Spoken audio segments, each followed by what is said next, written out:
Hello and welcome to Scribes and Songsters. I'm Veronique Mandel. LaSalle author Christian Laforet first appeared on our show 3 years ago. Back then, we discussed his collection of short stories titled The Space Between Houses. Today, we're pleased to welcome Christian back as an award-winning writer to talk about his first novel, INFESTED, for which he won the 2023 Benjamin Franklin Silver Award for Best Horror Novel. Welcome back. Thank you. Excited to be here. So, what's gone on over the last 3 years? Well, I've been busy. I've been writing like crazy. Everything kind of came to a head. When you're writing, it's like it all can pile up, and then all of a sudden, something goes right, and everything starts falling down like dominoes, and everything starts working out for you. So that's kind of where I'm in that stage at the moment. You're really lucky. I find that there's an inertia that can set in, and I've made so many attempts to get back to my next project, and I usually say, and something always gets in the way, and I'm reminded that I'm what's getting in the way. Yeah, that's usually the case. Now, I, of course, introduce you as Christian Laforet, but this novel, Infested, has a different author. Yeah, it does. So, C.M. Forrest?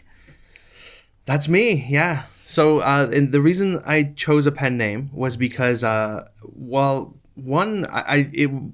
wasn't having a ton of luck. I was sending a lot of things out. I didn't really think it was because of my name, but it was more of like I wasn't having anybody, wasn't having a lot of luck with what I was with submissions and queries and things. So I thought, well, maybe if I kind of start looking at a pen name, who knows? Maybe that's why. But that was more the reason I really switched was because of the fact that like I write a lot of different genres, and I had written already horror, I had written sci-fi, I had written crime, and they're all just under my own name. So I kind of felt like people weren't sure what to expect anymore from me, and horror is what I want to write. So I thought if I go with a pen name, maybe I'll have a little bit of luck with submissions, but also everything that C.M. Forrest writes is horror. Why? What? Where did you come up with C.M. Forrest? There's really nothing clever about it, honestly. It's literally just my first two initials and then the English translation of my last name. Of course, yeah. Laforet, yeah. Oh, wow. Yeah, so. Well, it sounds grand, C.M. Forrest. Yeah, I kind of wanted it to feel like, something. C.M. Forrest is the kind of guy that would write horror, kind of mysterious and, Yes. Yeah. So, it's the sort of thing where you're known as C.M., like JR. Yeah, that's right. Yeah. It's kind of weird because sometimes people will refer to me as that, and it's so strange because I'm like, no, please don't. Please call me Christian.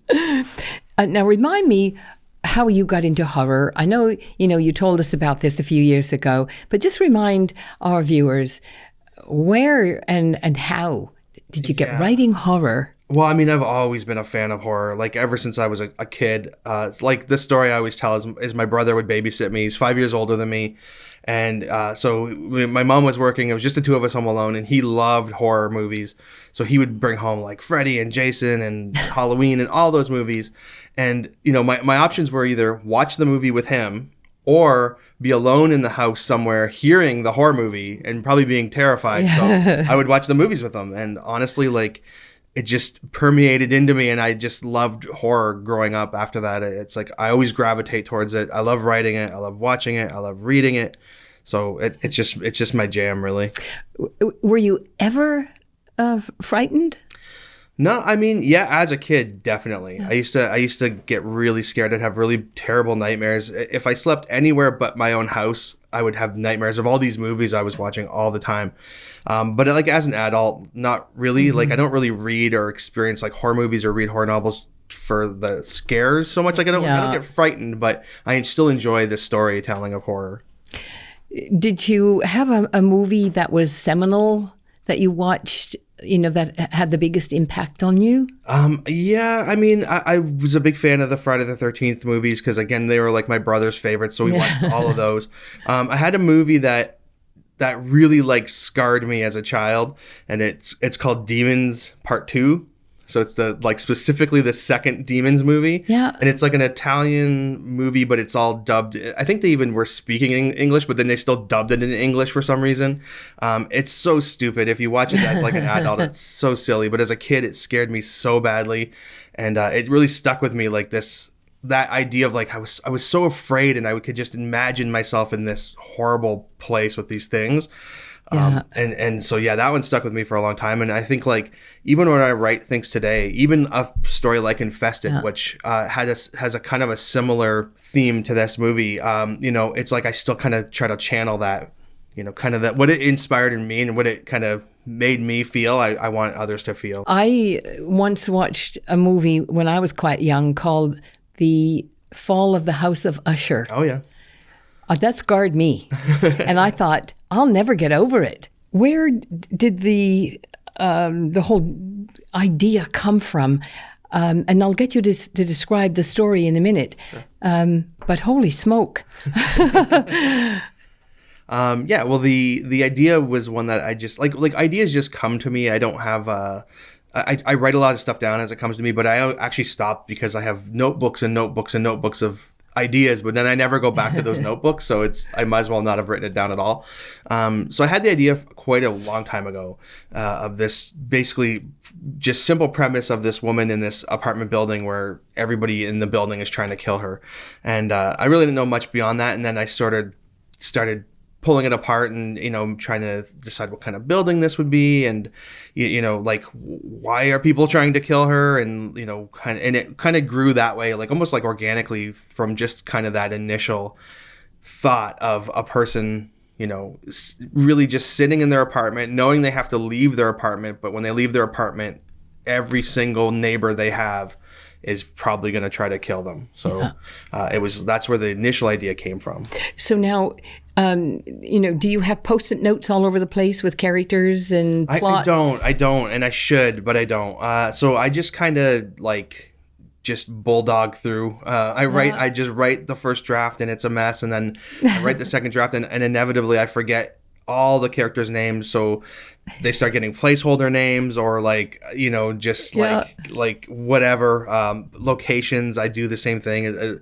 It'll be a place, and then halfway through the book, if you're reading those early drafts, it just becomes like XXXXX. Because I have no idea what I called it. It's not really till like the fourth or fifth draft that I start making an effort to go through and actually like keep that kind of continuity in order, but I don't do any Post-its. I've tried to open other files, like start like a separate file that's all notes, and I'm so lazy. Like I don't even want to look at it. I just want to just write. So I typically don't open it. And later on I'll go like, oh no, I forgot that I introduced a character and they just disappeared. But oh well, I'll fix it. Do you have a sense of excitement of coming up with the next really bad thing that's going to happen? I do. Well, kind of. Not so much like in like a project, like within that project. It's more of like I get really excited about what I'm going to work on next. Only because I'm so sick of writing that thing that I'm just eager to write something else. So I get really excited about other ideas and like other, especially horror ideas. But I really have to like say, no, don't even think about it. Just finish the book, finish the story. Can do it later. So that is something I struggle with. But and then, do you have a cache of friends you trust to run ideas by? I do, yeah. So I have a group. We kind of have a name where the writing wrecking crew, and so it's kind of weird because I'm the only horror writer. Well, there's some other people that dabble, but it's the group's pretty wide ranging. I mean, we have science fiction. There's a young adult fantasy writer in the group. There's another writer that does some kind of sci-fi as well. There's someone that does romance. So, but it's great because, when you have something like a horror novel, you don't always want to give it to another horror reader. Mm-hmm. You do want to give it to an author because they can kind of look at story and pacing and all that, but you don't necessarily want it to give it to a horror person all the time. So yeah, that group's great. We write a lot. They saw they read early copies of that. They read the later copies of it, like later drafts. Caught a lot of mistakes for me. So it's invaluable to have them. It would be interesting to have the opinion of a romance writer on horror. Yeah, it really is. And even like having some people with different kind of sensibilities and just, finding, I mean, like I'm, like writing something as just like a plain old, like, white male, it's like sometimes there's things that I was like, oh, I didn't realize maybe were a little bit problematic or, and I'm like, and I admit like I don't know. And so you need these people to read for you and go like, hey, you might want to look at that. And I go, oh, yup, you're totally right. Like, thanks for reading that. Okay, let's tell us about the story. Of course, you don't want to give the whole 9 yards, but... No, well, it's pretty simple. I mean, I guess in the beginning. So the story is about a woman named Olivia. She wakes up in her apartment building. It's the middle of the night. It's storming outside and the power's off and her husband is missing.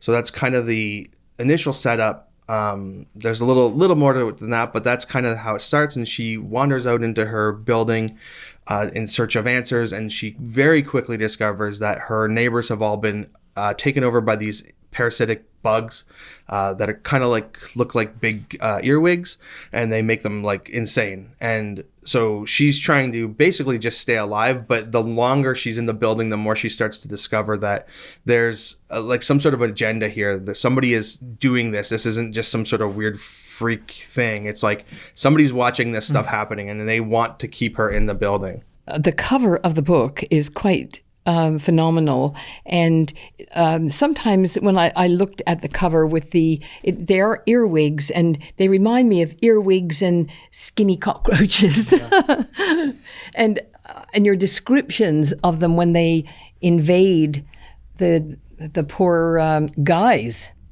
Well, mind you, they invade women and guys, right? No, just the men. Just the men. Yeah. Oh, that's right, because the men were killing the women. That's right. So yeah, when I was writing it, and first of all, the cover, I love it. It's the artist's name's Francois Valancourt. He's brilliant. He's amazing. He's lives in Montreal, I think. When I got the cover from the publisher, well, originally he sent us some thumbnails, and they were good. I mean, he's incredible. Anything he does is incredible. But like none of them really kind of captured what I wanted. And so I didn't know. I mean, I'm sure he's not cheap. So, and it's like, I'm not paying for it. So it was like, I felt kind of awkward being like, oh, I don't know. I don't really love these. So I sent back a really rough drawing of basically the exact cover as it was. But like, I mean, looked like a 3-year-old drew it. Yeah. And I said something like this. And the publisher sent it to him, and then about 2 weeks later, I get an email and open it, and it's that image. And I was like, "Oh wow, you absolutely killed it!" It would be a phenomenal movie poster. It would be. It really has like a cinematic vibe to it. So. Yeah, it sure does. Yeah. Now, I found there was a lot of foreshadowing in the novel. Yeah, well, I mean, good. I was trying for it, so yeah, it's kind of weird because the book as it exists now is a very different version than what I had written and what I actually had considered finished originally. I had finished this book and I was sending it out, and there were some pacing issues, and basically the whole front end was much longer. And so I sat down with a friend of mine. It was she's another writer, and she has more experience with like dealing with publishing and everything, and she kind of was like, I think you need to make some changes to some of these this book, the structure. So I cut almost a third of it out, and ultimately, wow, yeah, and so because of that, it gave me an opportunity though to go back and kind of rework some of the beginning to kind of do a lot of that foreshadowing you mentioned. Mm-hmm. The pills that she took, yes, that was another. Right. So she's there is a mystery as to something has happened to Olivia, and the reader kind of learns as she learns what is going on. Yes, you kind of don't really get the full picture until she understands the full picture. So a lot of that was a balancing act because I didn't want to give it away. No, and again, it was much. But I didn't want it to feel like it was taking too long either. So it really was trying to keep people interested. You want to know what it is, but not, keep that carrot dangling for too long. Yeah. And then the other thing was the number 0725. Oh, yeah. My wife's birthday. Oh, really? Yeah. I wondered. Yeah. And anytime you see a number, it's always something for sure. And the character of Olivia, we sort of get introduced to her. You're not sure if she's got grit because of the situation where she's waking up and she's retching all over herself and all the rest of it, and so you're not sure, but wow, she sure gets grit. Yeah, I wanted her to be, have that strength. I wanted her to be, like a Ripley from Aliens or something, kind of have that. But I didn't want her to be that right away. Mm-hmm. She's going through a lot of grief. She's been grieving the death of her mother for quite a while. And, it's really affected her whole life. But she still is a very strong person. And having basically being thrown into these extraordinary circumstances, I wanted it to feel like, and I wanted it to feel somewhat natural, like, that it didn't feel impossible that she's doing these things, that maybe these things were always there. It's inside of her, just needed to come out. And, you mentioned that Ripley's feel, and you're right. It was that, it was just sort of like one thing after the other. And it never left you sort of bored because you never knew what the next page coming. Well, it was very calculated for me writing it because I made the very clear decision in my head that it wasn't going to be paced like a traditional story and that it wasn't going to, rise and then fall and then rise. I wanted it to feel more like walking into like a fun house or like a haunt, where when you enter into that one of those things, from the time you enter in to the time you leave, you're being assaulted with scares.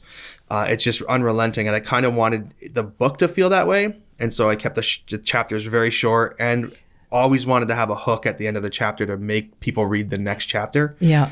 So it was kind of like I was hoping it would work. And all the feedback I've had is that it's a quick read for people because they go through it in such like a few days. Yes. And every time you think that, well, maybe she's sort of got it conquered or she's coming to the end, it's not the end yet. And at one point I thought, oh my God, kill those devils. Yeah, I kind of wanted, without giving away the ending, I kind of wanted to have it be where you think it's going, but then to kind of not be exactly where you think it's going. Not the finale you're expecting. Mm-hmm. You got me. You got me. The other character that surprised me was a character we didn't see till the very end, the husband. Yeah, Liam. Mm-hmm. Yeah, so he's kind of a secondary character that kind of floats through the book because she's looking for him. Pretty much for most of the page count, she's looking for this guy.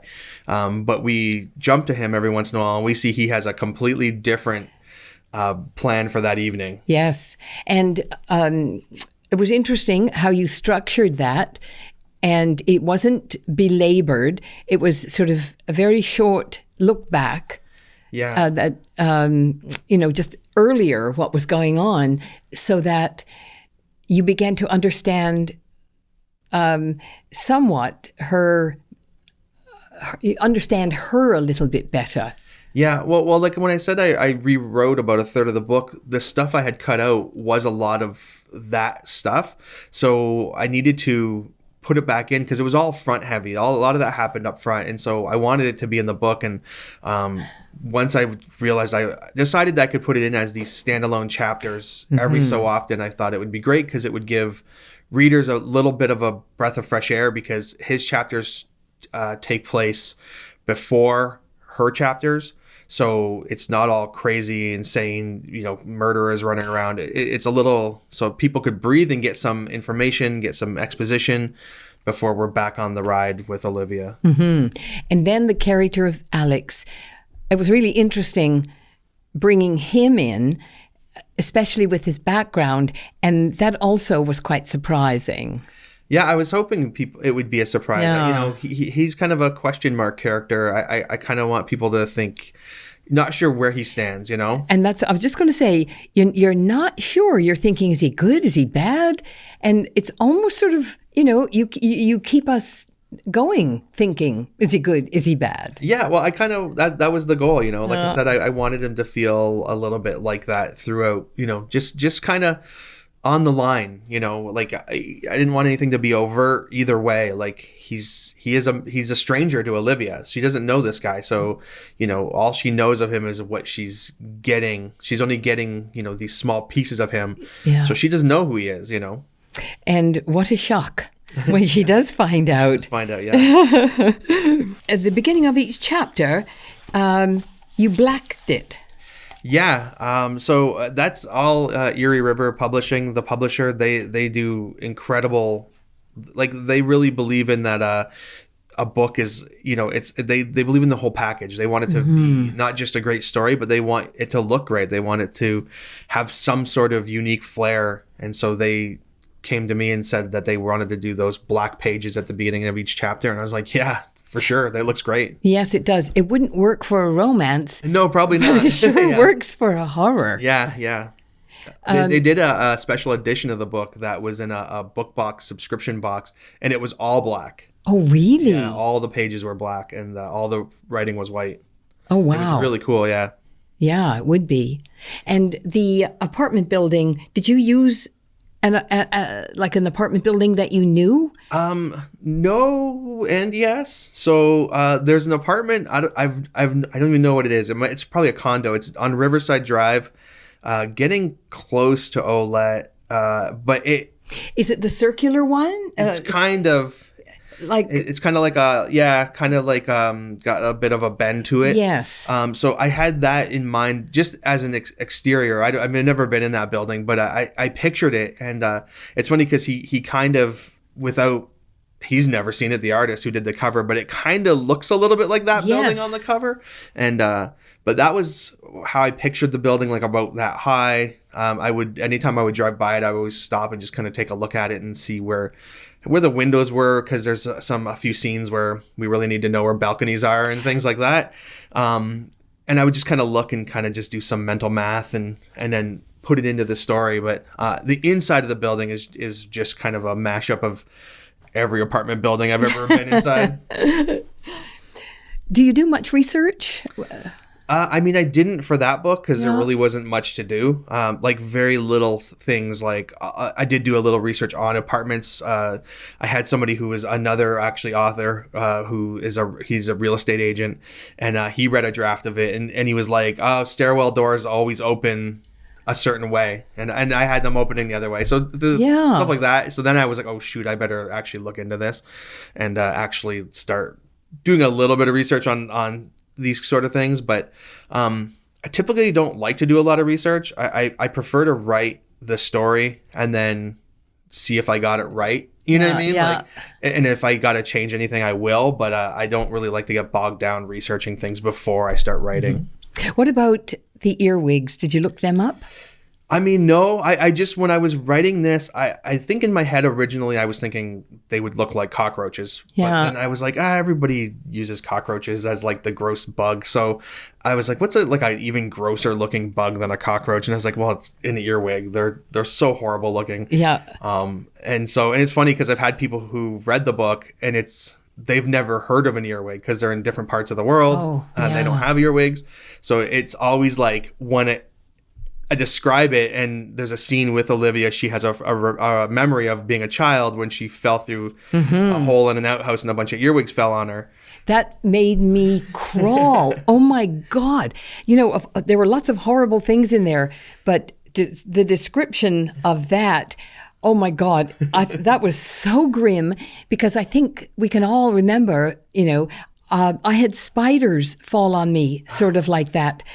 And it took me right back. Yeah, well, and so it's funny because I'll get these messages from people that'll be like, thanks, I didn't know what an earwig was, but now I know, and they're awful. Great. Getting to the very end, the person you made the bad person, was that always the person you had in mind? Yes.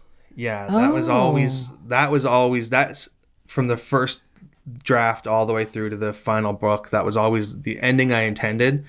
There was some little tweaks here and there, but it was always that character. I thought that was very clever because I'm sure other readers felt the same way I did, that I thought it was going to be the other character. Yeah, which I really wanted that. But I wanted there to be it sounds weird because the kind of book it is, but I wanted there to be like a little bit of like a feminist quality to the book where it would be, that we would be there. And that kind of dictated my approach to a lot of the characters and where they stand in terms of their, the structure of power and how they, the dynamics and everything. Mm-hmm. And you created a couple of very strong women.